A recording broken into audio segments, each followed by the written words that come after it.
आपको लड़का हुआ है।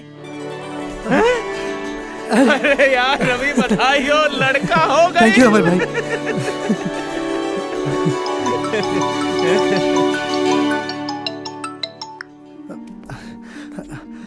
हाँ प्रणाम बाबूजी। अरे का भाई रे, कुछ बताइबे कि नहीं? यहाँ हमनी के दम निकलता और तू एगो फोन नहीं कर सकत। दे हेलो। अरे बबुआ यहाँ सांस ना लिया था और तू बड़ा की कुछ बताइते नहीं खा। अरे का भइल? लइके भइल बा ना? हाँ माई लइके भइल बा। होता भइल।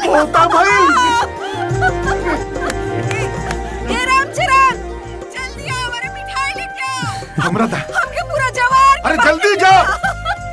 मामा तनी। हम सुन लेनी बा। पोता भइल बा।